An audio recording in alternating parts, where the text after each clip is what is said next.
Welcome back, everybody, to another episode of the Junkyard Dawgcast. I'm your host, Jordan Hill. Got another preview episode of the Junkyard Dawgcast, and we got my good buddy from Auburn Undercover, Nathan King, to pop on and talk a little bit about the Deep South's oldest rivalry. Number 5, Georgia, getting ready to host Auburn, 3:30 Eastern Time, ABC. Have a chance to see these two teams face off in what promises to be another interesting, entertaining edition of this game.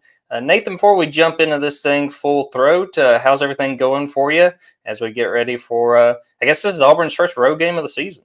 It is. Yeah, 5 straight home games for them to open up, as we'll get into. Those did not go anywhere near as planned. But yeah, it's bittersweet to have so many home games in a row. It was nice to not leave. But it was interesting, like something I didn't even think about. Hugh Freeze sort of brought it up. Like, it's tough to ask fans to come, like, you wouldn't think this is the case. It's tough to ask them to come back every single weekend. Like, as much as people love football, like sometimes you want a week off. And for us, it's not a week off, of course, but I am looking forward to changing up the scenery a little bit. Always love a trip to Athens. Looking forward to getting some good food spots with you and yours, and catching up with the good folks on the Georgia beat. For sure. It's promising to be another fun time in Athens, no doubt. Well, Nathan, with this preview, I really want to deep dive into Auburn. And my first question for you is kind of looking big picture. You kind of mentioned it there, but a disappointing start to this season for Auburn, 2-3. I've mentioned this talking to folks this week. There was a lot of conversation, at least with folks I would have, looking at this game, Georgia Auburn, and folks saying, Auburn could be 5-0 coming into this game. This could be a really great opportunity on the road, go, after 5 straight home games, try to take advantage. And things have not played out in Auburn's favor, 2-3. Obviously, a lot of pressure mounting on Hugh Freeze and his staff after a very disappointing start to the season. And what is sort of the energy that you have kind of noticed, the attitude, the mentality around this program right now? I'm sure fans are frustrated, but what's sort of the vibe you've gotten right now, given how things have started this season? Yeah, I would use that word. I would say frustrated. I wouldn't say completely disastrous. Like, it's, I don't know. In the wake of things after Oklahoma, you were like, well, I'm not sure it can get much worse than that. I mean, like, holding an 11-point lead at home, and that would have been such a cathartic win for them, because they didn't turn the ball over like the entire game. They had turned it over, for Georgia fans, like they had turned it over 10 combined times in their losses to Cal and Arkansas. And no offense to Cal and Arkansas, and I'm not going to repeat Hugh Freeze's thing where he said they would have beaten Arkansas 9 times out of the next 9. I don't think that's true, but you get like where he was sort of coming from. I mean, they were shooting themselves in the foot so many times they couldn't walk. And you get to Oklahoma, man, they played really good. Like, played a good game. Hugh Freeze said this week it was one of the best like game planned games he's been a part of as a coach. And I'm inclined to agree with him. But it just goes to show in college football, like, it can all crumble so fast. You hate to put it all on one kid. Peyton Thorne made that decision. There were a lot of missed opportunities for Auburn in this game. And Auburn got the ball back 2 more times after that. Like, it's not like that was triple zeros on the clock. They had 2 timeouts with 4 minutes left after that to try to get down the field. And all they would have needed was a field goal. And so, I mean, it really was, I think frustration is the biggest thing here, because like you mentioned, that's a perfectly reasonable expectation in the offseason that they were going to be 5-0. Oklahoma was the one people were like, like, you could get it at home. It's going to be a big one. If you don't, it's probably not the end of the world. You'll just be 4-1 heading into, what's a really tough road stretch. But people were looking at these first 5 games saying, gotta have them. Like, you beat Arkansas and Cal on the road last year. Like, you've got to beat those teams at home. And even if you don't beat Oklahoma, like 4-1 at the least, and you're sitting here at 2-3.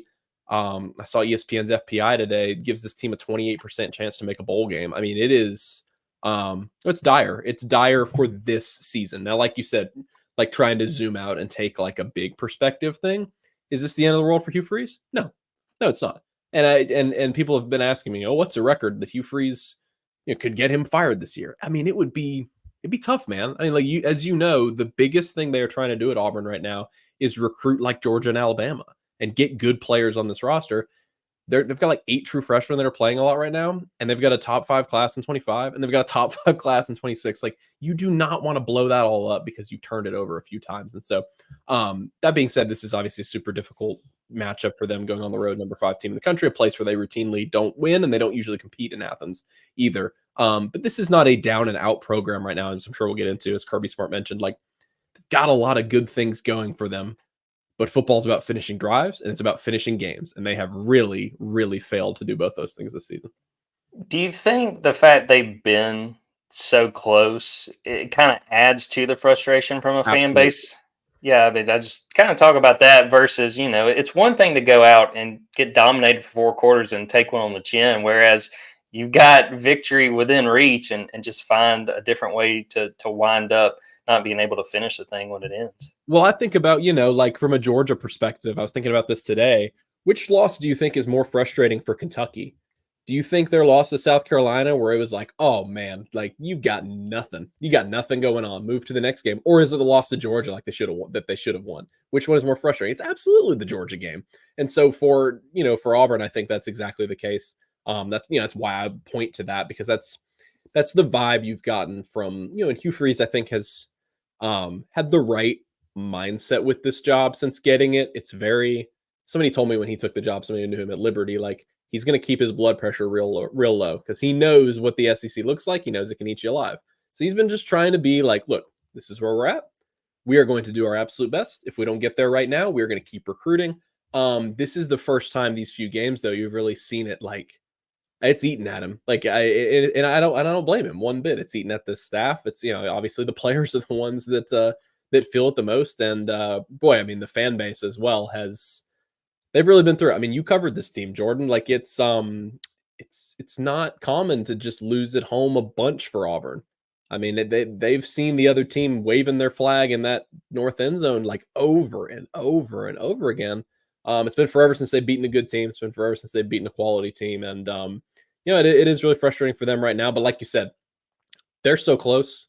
If they don't turn that ball over, they absolutely win. If they just run the ball on 3rd and 4, they probably win that game. No problem. Comes down to player execution, of course. But, we've known these things with Hugh Freeze maybe for a little bit. Like that, there have been some questionable coaching decisions for him so far. He's also lost games in his career he shouldn't have lost. Like, you don't lose Cal. You shouldn't lose Cal at home. He shouldn't have lost to Vandy when he was at Ole Miss. Shouldn't have lost to Memphis. Shouldn't have lost to New Mexico State last year. So, like, you take the good with the bad. Like he is a great recruiter, but you sort of knew these things were on the radar for him as a coach. So, absolutely, it's been insanely frustrating for them early this season. But anything can happen in college football. Long season ahead, and they're going to chip away, one game at a time, starting with their first road game of the season. Definitely, and you know that they want this one in Athens. First, if Auburn were able to win, that would be the first time that they've won in Sanford Stadium since 2005. And Nathan, I don't want to call you out here. How old were you in 2005? I was the ripe age of 7 years old, which doesn't feel. I don't feel that bad about that anymore now that I work with people who were born in like 04. Like I don't feel. I'm sure a lot of people hear that, and I don't feel that. I don't feel that young. But yes, I was 7 years old. Yeah, I was 11, so I barely got you beat just by a few years. Now, I want to look, Nathan, at this Auburn team position by position. I want to start at quarterback. Peyton Thorne, 10 touchdowns, 6 interceptions. Those turnovers have been so critical. Obviously, it was a big factor in that Oklahoma game. What do you make of Peyton's play this year? We've seen Hank Brown at times. And where do you think, I mean, maybe I should just ask more broadly, where this quarterback position is for Auburn going into this game? Yeah, I mean, it feels I wrote a couple games ago that they were in passing game purgatory. Except this season, there are more interceptions down there with them. Now, they've come out of that a little bit. I think Thorne was 21 of 32 for 338 and 3 touchdowns against Oklahoma. But one of those incompletions was a 63-yard pick six. And so, like, it really, really obviously put a damper on that performance. Now, I think there's you asked about the quarterback position overall. To me and to Hugh Freeze, when he talked about Monday, there is no question who's the best quarterback on this team. That is, I think, sort of an indictment of what's the problem at Auburn right now. They don't want to be in a position moving forward in the SEC where Peyton Thorne is like the best option at quarterback.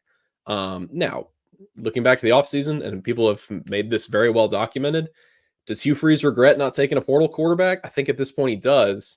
But at the same time, like, you're hired to win games. You're hired to win games with the guys you got. He decided to roll with Peyton Thorne. He's got to eat it if his quarterbacks aren't playing well. Thorne has been Obviously super inconsistent. Like, I mean, he has not been a high level college quarterback in quite some time. But as Georgia fans remember from last year, there's a lot of good things he can do. The best way I describe Thorne is like you can't kill him at this point. I said that before the Oklahoma game because people were wondering because Hank, you mentioned Hank Brown, he's a redshirt freshman. I did see him get first team reps at practice yesterday. You know, they do that throughout the season, but he's not gone forever this season. They could go to him at some point if they want to. But Thorne is, yeah, the reason I was not surprised they put him in against Oklahoma is like you're just not going to rattle this guy at this point. And talking to him yesterday, I mean, he spent 5 minutes recounting that pick six with us, going through every little detail. Was that devastating? One of the worst plays of his entire career? Absolutely. But like, this is a sixth-year senior and four-time team captain. I just think for this Auburn team right now that is, just needs anything, needs any sort of positivity, any win, you got to go with a guy like that. He's not going to get rattled. I mean, he could throw 4 picks in a game, and like he did. He threw 4 picks against Cal. He got benched, and he comes back against Oklahoma and played just a phenomenal game up until that. And so you're not going to see him get rattled. For all of their shortcomings this year, they are playing better as a passing game. I like more of what they are doing with Peyton Thorne. Last year, it was a lot of like quick RPO stuff to receivers who weren't very good. I like how they've spread things out a little more. They've got a lot more explosion. Keandre Lambert-Smith could be like a second-team All-SEC guy by the end of the year. They've got good weapons there. They just haven't finished drives. And so I think he might have an opportunity to give Georgia some trouble. But a lot of that goes to they've got to set up a dynamic running game. They had 144 yards against Oklahoma. If they don't do that on the ground against Oklahoma, if they don't do that, that doesn't open up much for Thorne. I don't think he has as much success as he had in that game. And so obviously that's, against Georgia traditionally, that's tough to do. It's going to be on him. He's a good running quarterback, and it's going to be on Jarquez Hunter to set that up for him on Saturday. Yeah, and with Peyton Thorne, if Georgia fans will remember, one of the big plays that kind of put Auburn in position in this game last year was like a 60 or 70-yard run that he had. I mean, he is very dynamic, and when things are firing, things are going well. Nathan, tell us about this run game. Jarquez Hunter, Kirby Smart had some high praise for him on Tuesday. He said that he kind of reminds him of Nick Chubb. He said, I don't know if it's the number 27 on his jersey, but talked about how much Mike Bobo, who, coached him his freshman year at Auburn, how impressed he was, just how strong Jarquez was, what you've seen from really all these backs and how important they are in this entire offense, being able to count on the running backs and probably more importantly, when it comes to the passing game, force defenses to account for this run game. Yeah, another guy I would just say is sort of unkillable at this point is Jarquez Hunter. He's been there. Our Arkansas buddy said it felt like he'd been here since Tuberville. He's only a fourth-year senior, but he is, to his credit, like he's been making plays since he was a true freshman. And so people have been seeing him on the field for a long time. SEC's top returning rusher. That's no small thing. He is a really good player for them. I don't think he's the best running back in the league in terms of what he can do on a play-by-play basis. But they've set him up really nicely. Like I said, I like the way this offense looks this year. It's different than what they ran last year. It's the same system, but a little bit different of play calling, a little bit more, spread out. And one thing, Jordan, to look at, as you're kind of relating to the running backs, they executed, I think, so well on a play-by-play basis. And with this offensive line, we're so used to Hugh Freeze, go, hurry up. They huddled a lot against Oklahoma. And they said they really took advantage of the helmet communication, checking things at the line of scrimmage. Peyton Thorne said he checked them into a lot of runs. It gave him time to talk with Jarquez Hunter. Do you like this look? All right, let's go get 4 yards and move on to 2nd and 6. That could be something to watch in this game. Damari Alston has had some fumble troubles. Really talented player. If you're Auburn, you kind of like to see him get going. Jeremiah Cobb is a wild card. He's a true sophomore. Really, really talented player. Got Georgia and Clemson wanted him, and Tennessee as well. So really talented player. Maybe they can get him going a little bit. I would say this has been a good, not great running game for them. Of course, it's suffered a lot of the same issues the rest of the offense has. But they're confident about it after Oklahoma. Again, that's a heartbreaking way to lose a game. But that Oklahoma defense was nasty against the run going into that game. Really, really good. And Auburn's yards per carry was pretty solid. And so absolutely, that's a group they're going to be leaning on. So tell me about these receivers. You mentioned Keandre Lambert-Smith, big pickup from Penn State, I believe came in after spring, has done a really good job. You've got a load of freshman receivers and several of them who have stepped up. Who has stood out to you as far as these pass catchers and the names that Georgia fans should keep an eye out for on Saturday afternoon? Yeah, I mean KLS continues to impress. He's a guy who this is his last college season. He was really good at Penn State, but he felt he was kind of inconsistent, and they were just sort of at a mutual passing or mutual parting of ways there. Like felt like he could go do better somewhere else. They wanted to kind of move on from him. Um, Again, I won't rope you in too often, Jordan. But you covered this team. Like they have not had very good receivers over the past several years. Cam Coleman is the name that's the that's the 5-star name to know. Now, has he been Jeremiah Smith or Ryan Williams? No, he hasn't this year. A shoulder injury has bothered him for like 3 games. He's good now, but that we saw him drop a couple passes, both of which led to interceptions. Like they literally went straight into the hands of a defensive back. He had a weird way of he wouldn't extend properly because of that shoulder. It's unfortunate. It's kind of set him back a little bit. It's a Megatron, extraterrestrial looking true freshman, and it's just kind of stunted his growth a little bit for a couple games. I think he's on the right track though.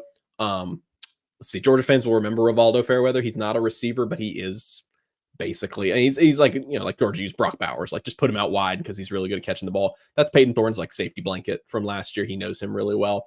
One X factor, I called him an X factor against Oklahoma, and then he was really good in that game. I mean, Malcolm Simmons, number 11 for Auburn. He's like 5'11" receiver. I mean, he's one of the fastest players they've had in years. And maybe not top end like straight line speed, but Peyton Thorne threw him a deep ball for a touchdown where he just kind of put it like way behind him and was like, all right, young man, go back there and get it. And again, other teams, great programs, good offenses have players like that. Auburn has not had a guy like that.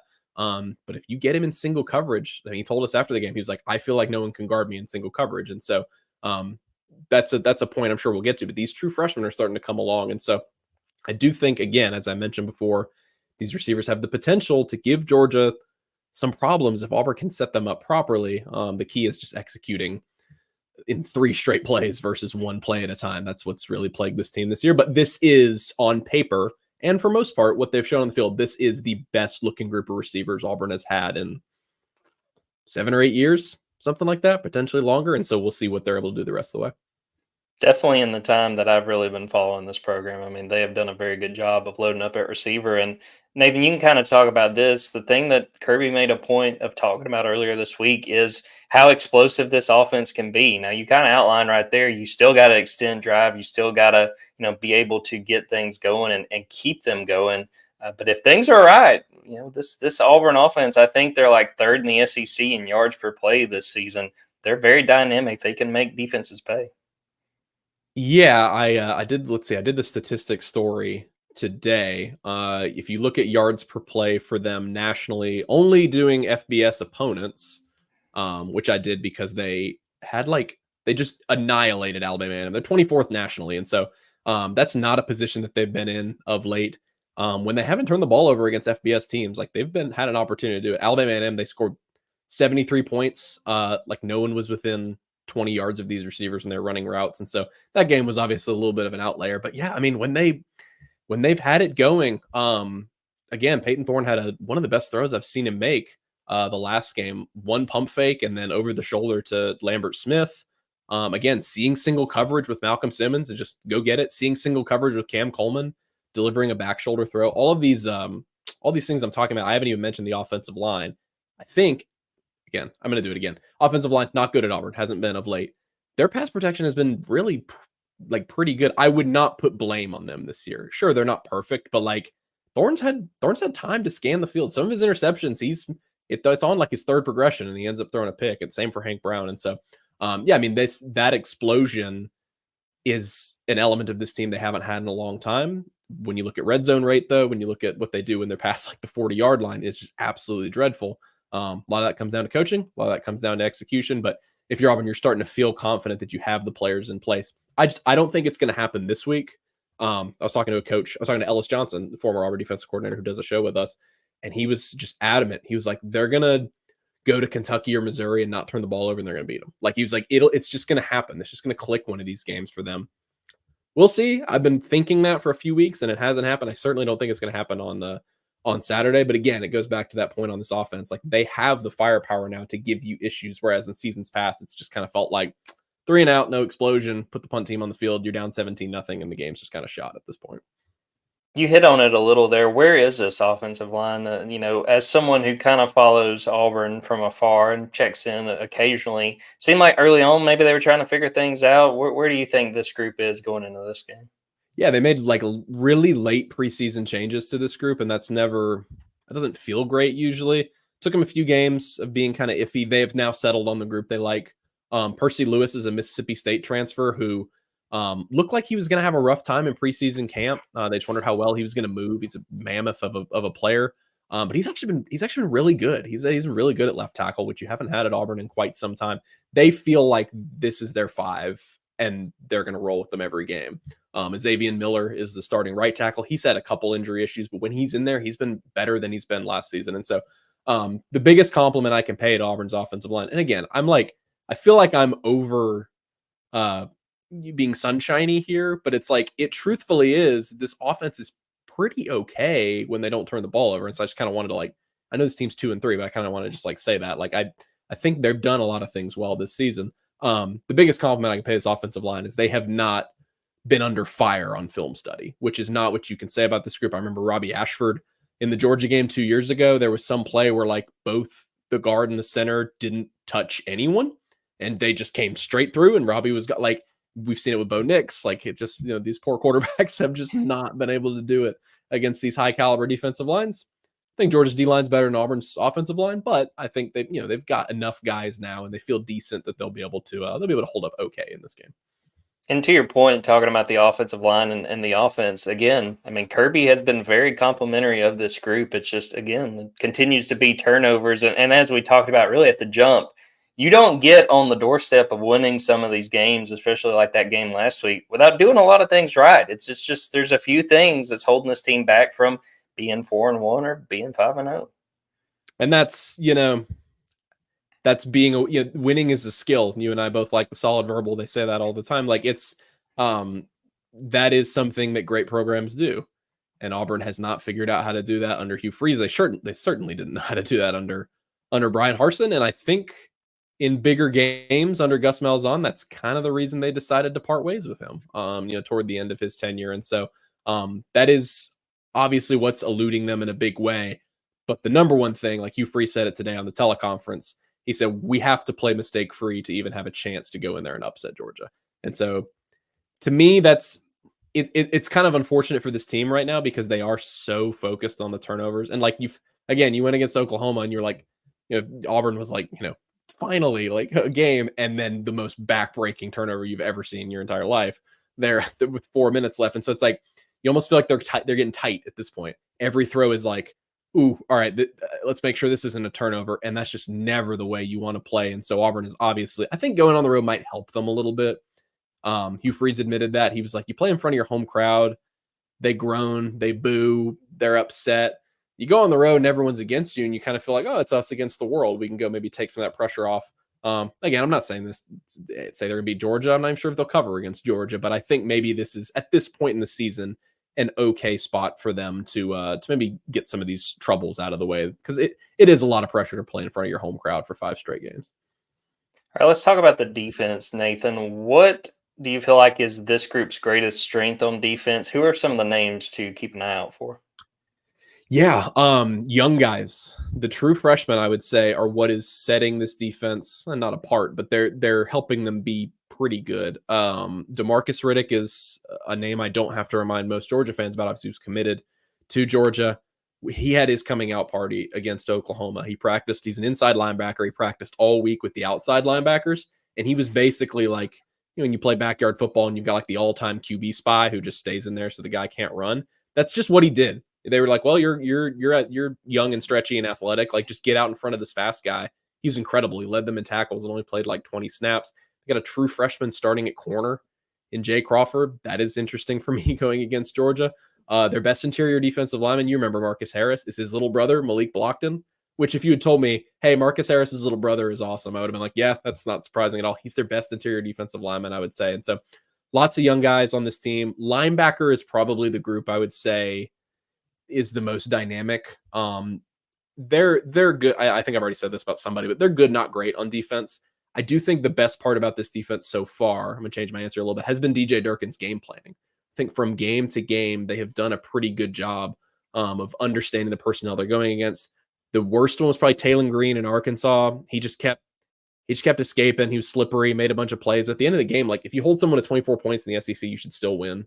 Especially a game where you turn it over 5 times. Like they should have still won those games. So adjustments in game planning have been pretty solid because this is a group where that young talent, like those 4 or 5 true freshmen that play, they look like they've got it. There's a few other players. Jalen McLeod is 7.5 tackles for loss. Keltrick Falk is number 1 in the Power 4, I think, in quarterback pressures. You've got dudes. You just don't have enough of them yet, and so you're trying to lean on experience, trying to lean on game planning right now. Now, I don't always bring up special teams when we do these previews, but I do feel like Auburn's is sort of in an interesting spot. Just what can you tell us about that, and specifically with kicking with Alex McPherson, Towns Magoo, just what's sort of going on there? Yeah, no, I think it's absolutely necessary to bring up. It is really interesting. They're either really good or really bad at like everything on special teams right now. You mentioned Alex McPherson. That's a name, Georgia fans, if you recognize that last name, Evan McPherson is his older brother. Alex was one of the better kicking recruits in the country. He went, I think, 13-13, didn't miss a field goal last year. He didn't, I think he only tried like 1 from 50. So, like he was sort of a shorter range guy, still really, really efficient. And they're missing him in a big way right now. They are 1 of 4 on the season on field goals. And so against FBS opponents. And so Towns Magoo had a couple, I think he missed them both inside like 34 yards right before halftime. Missed a 50-yarder in the wind. He's got a mortar. He's dynamite when he can get it through there. But he's a true freshman walk-on. You're not trying to lean on that one. And my point on McPherson, I almost forgot. Like he had a gastrointestinal issue in the offseason. Lost a ton of weight. He's already a small guy, a small kicker. Lost a ton of weight. Was really set back. You're starting to see him practice more. They said he was available in the last game. And then they just ended up not rolling with him for he just didn't think he was ready. We'll see if he travels. We should see if he travels in this game. Oscar Chapman is number 9 in the country in net punting. He's another guy who's been there since the Bush administration. Like he's been around quite some time, but a really good player for Auburn in this situation. Like he was awesome last week because against Oklahoma, you were like, all right, let's play field position. Like you had to do that against that team. It's boom or bust though, because their kickoff returns are awesome. I think they're 5th nationally in yards per return. Jeremiah Cobb, that freshman I mentioned. But punt returns, I think they're dead last in the SEC right now at like negative 2.7. And that is because, and I'm not trying to be critical of anybody, it is perplexing to me why Keontae Scott still returns punts for them. It's something we've asked about. And he's a player who plays a lot in the secondary. At least he did. He's kind of been taken back there a little bit too because he hasn't played very well. He's got like 8 or 9 muffs in his Auburn career. So like it including 2 this season already. And so it's a little bit perplexing. Like I legitimately would look at Georgia fans and say to watch him watch 0 on punt returns because like he could just drop one. He's been liable to do it a bunch. And so it's been very boomer bust for them on special teams. They had 4 special teams penalties against Oklahoma just in that phase of the game. That was really, really bad. And so, it's either been like Oscar Chapman booting a 65-yarder or they miss a 27-yard field goal and their punt returner, drops a punt. Like it has really been boom or bust for them in that phase of the game.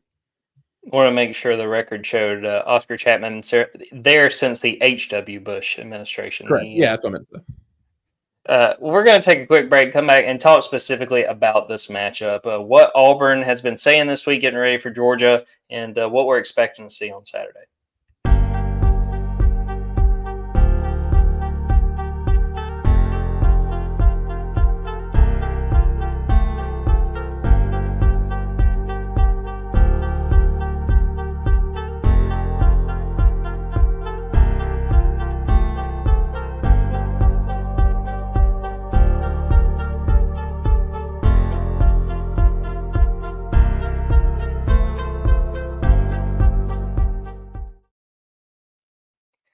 All right, Nathan. Well, we've talked about Auburn trying to get off the schneid and break through after a rough first 5 games of the season. What's the conversation been like with Hugh Freeze and the players this week, understanding the challenge ahead, playing number 5 Georgia, having to go to Athens to play it? What sort of stood out to you about what's been said?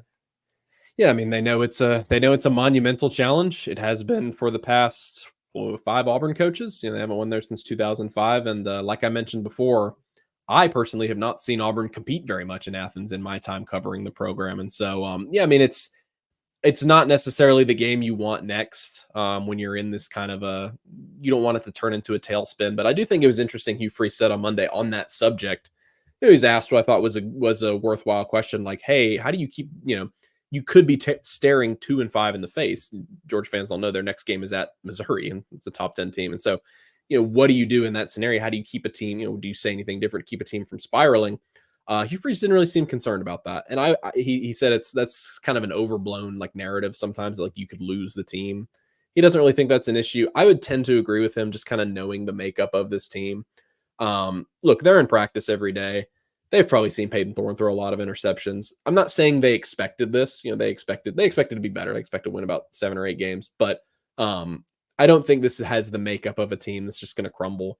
I do think they're going to compete moving forward, and they understand. Look, I think they're taking a little bit. At least talking to Auburn fans this week, I know it's a much different spot. They're taking a little bit from that game last year against Georgia, and more so how they have competed in Freeze's time with really good teams, whether it's Georgia at home last year, whether it's Alabama at home last year. Now they're really the only one you can point to. They went and just got crushed by LSU, but that was like 28-0 in the first quarter against Jaden Daniels and the Heisman winner. But and then Oklahoma was another ranked team they had an opportunity to beat, and so they feel like they have shown that they have the pieces and have the horses to compete with anybody. It's all about finishing those games. And to Georgia's credit, last year, I don't think Auburn lost that game. I think Brock Bowers and Carson Beck went out and won that game in the fourth quarter is what happened there. But there is still kind of that level of, there's a lot of players, Peyton Thorne and a lot of that offense was on that team last year. A lot of the defense players were on that team last year. Jalen McLeod played great in that game. Keldrick Falk played great in that game. So there is that level of confidence. I don't think this is an Auburn team that's going to go to Athens and just lay down,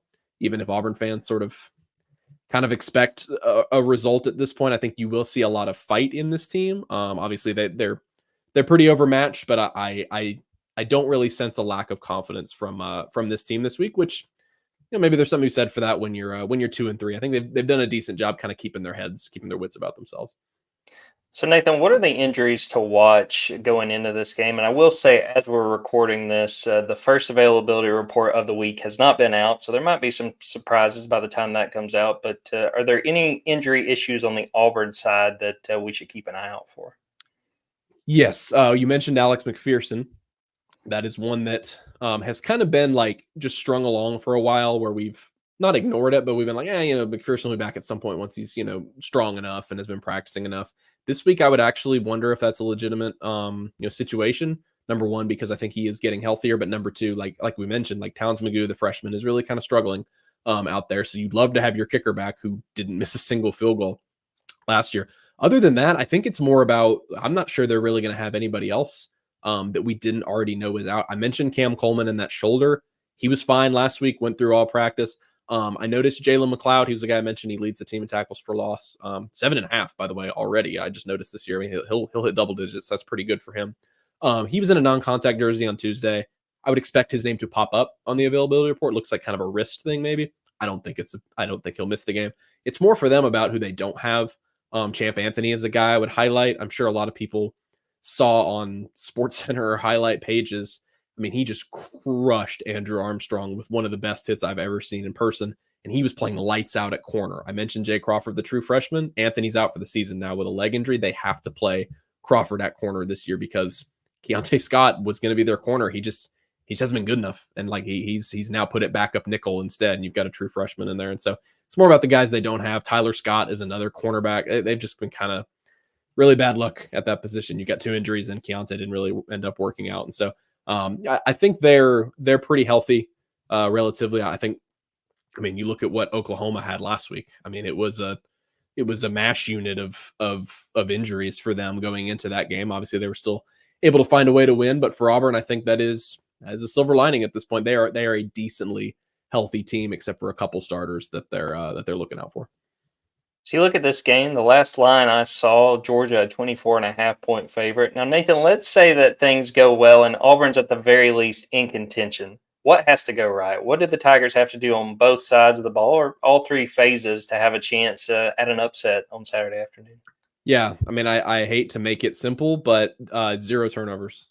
I don't even see 1 turnover being a possibility for this team. Now, if Georgia turns over like 5 times, of course, that's an option. But No, I mean they've got to play clean football.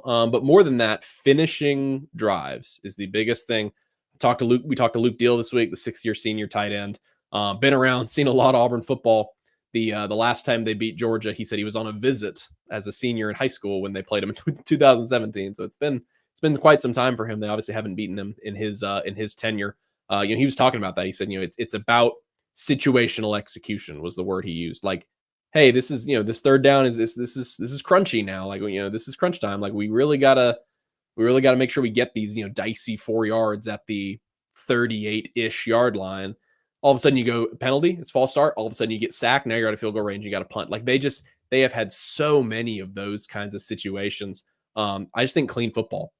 I really do think this is a team that has done a lot of things pretty well this season. They have not done anything excellent, I would say, but they've done a lot of things pretty well to the point where I would say if they go in a road spot, aren't rattled by the environment that much, and they're able to keep the penalties pretty low and they don't turn it over, they're going to have an opportunity to hang around in this game. Now, to win this game, I mean, it's going to take a lot. It's going to take a lot. It's going to take probably a Georgia implosion on some sort of scale, just because they have so much talent. And shoot, against Alabama, they showed they can come back from just about any deficit. Obviously, they didn't finish that game off, but they can do just about anything if they set their mind to it. And so, I mean, you've got Carson Beck, in there, who is obviously a guy who's going to guide you to a lot of victories. And so, for Auburn, I think this game is, you hesitate to get so cliche, but this game I think is a little bit more about them than it is about Georgia. This game is about proving to themselves they can go out and play some clean football and try to execute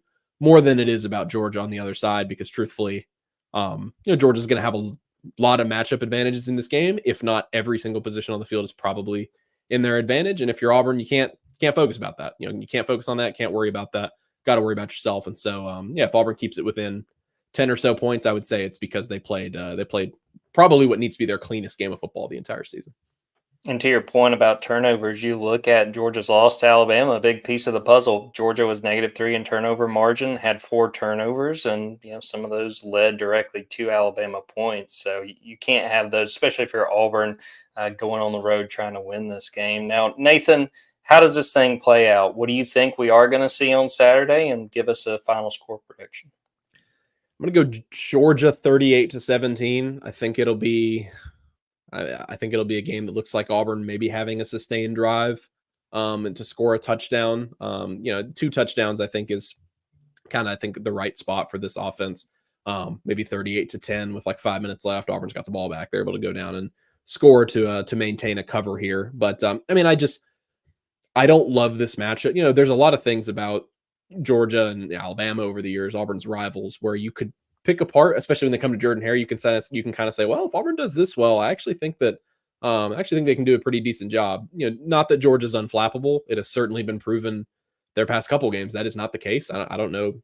I don't want to ruffle any feathers. I don't know if they're as good as they were last year. You guys obviously would have a lot more insight on that. But I think in their home spot, I know it's homecoming. People have talked about that. I'm like, that I don't think that's as big of a deal as, they schedule them as homecoming. It's disrespectful. I think it's probably more logistics based in the year of 2024. Who is your homecoming opponent? I think Georgia, probably the worst thing that could have happened for Auburn was the fact that Georgia lost that game against Alabama. I don't love what an angry Georgia team coming back home looks like for Auburn. And so I don't give Auburn much of a chance to win this game. But again, this was a game you were probably not going to win. And I don't want to make it so black and white, but like they just don't win here unless they have an excellent team or unless Georgia implodes. It's been that case for almost 2 decades. And so this game's a lot more about Auburn. If 38-17, if that happens and Auburn like turns it over once, can point to some positive offense and like gets a couple timely stops, like you just don't want to get crushed in this game. So I don't really think it matters what the score looks like. If this is 52-7, that's just going to be really disheartening for them going into their bye week before that Missouri game. But I don't think this is a team that's down and out. I think it's a team that's got players. They've got good coaches. They've got to figure out how to have those players play better. They've got to figure out how to have those coaches play or coach better in timely spots. And so see if they're able to do it in a really tough spot on the road. I don't think they've got a very good chance to win this game, but I do have them covering on Saturday afternoon. I also have Auburn covering. I'm going Georgia 31-13. I don't know if Georgia's going to have a ton of explosive plays, but I like, as Nathan pointed out, their ability to come back home, try to bounce back from a disappointing showing in Tuscaloosa. Kip Adams has Georgia 41-17. Ben Wolk has Georgia 38-14. So we are all expecting Georgia to kind of toe that line of where the last line 24.5 is, but promises to be another entertaining one because one of the fun things about these rivalry games, you just never know what's going to happen. Nathan, before we get out of here, I want to give you an opportunity. Plug whatever you guys got going on. Let the folks know if they want sort of the Auburn perspective going into this game, what they can be on the lookout for. Yeah, for sure. AuburnUndercover.com. I'm going to have a lot of different kind of perspectives. Like you said on this game, going to write a story tomorrow. Kirby's got an interesting history against Hugh Freeze, going back to his time, and Freeze made some interesting comments about like he looks at that Alabama film sometimes. He said he did it this week against Kirby Smart's Alabama defense because he said like coaches don't really change, like they change little tweaks in their system here and there, but you might stow away a couple plays that worked. That's interesting. Will that work? I don't know. I'm not a coach. They probably know better than I do.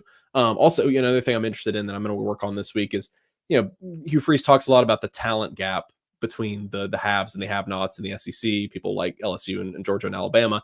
How close has Auburn come? I'm kind of break that down in terms of recruiting, maybe looking ahead to 25, because that is, got to have the Jimmies and Joes at the end of the day. But, it's always a fun week. It's always a fun week to do. Philip had a great column this week, like when this rivalry shifted to be more in favor of Georgia, because he's obviously got, the dean of Auburn sports over there. He's got great perspective on that. So if you're a Georgia fan looking to kind of see what things are like from the Auburn side, or maybe if you just want to pester people on the message board, we are happy to have you over here as long as you behave. So AuburnUndercover.com.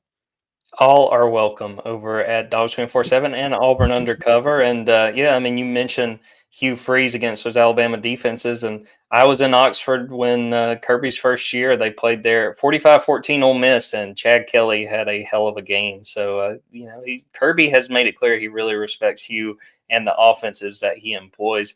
Important last question, Nathan. You're going to be in town. Where are we going to eat? What do you want to check out while you're in Athens for the weekend? Well, we'll see. I mean, I think I'm going to leave it your call Saturday night. I would imagine we'll be done around 8 or 9. If you guys want to go get some dinner somewhere, I'm less versed in dinner and more versed in Mama's Boy. I am absolutely versed in Mama's Boy. I believe we're going to take one of our friends there for the first time. I've been thinking about that. I don't know what it's called, but it's a biscuit with like an egg over it and a big old piece of fried chicken on it. Oh, they had the pimento cheese. Am I making that up? Didn't they have like a pimento cheese thing at some time? That place is awesome. It's really great. I love Athens. I love to go to Athens. It's a beautiful college campus. And it's it's a fun place to go watch a football game. It just has not been fun for Auburn fans of late. So really looking forward to that trip on Saturday and getting to see you guys again. Super excited to host you guys and super excited to get this game underway. Well, we will wrap it up right there. I appreciate Nathan for popping on. Thanks to everyone who watched this live, everyone who is watching or listening to this after the fact. Go to Dogs 24/7, go to Auburn Undercover, subscribe, get ready for this game. It's going to be an exciting one. Go to the Dogs 24/7 YouTube, go to our TikTok, got all kinds of good content there.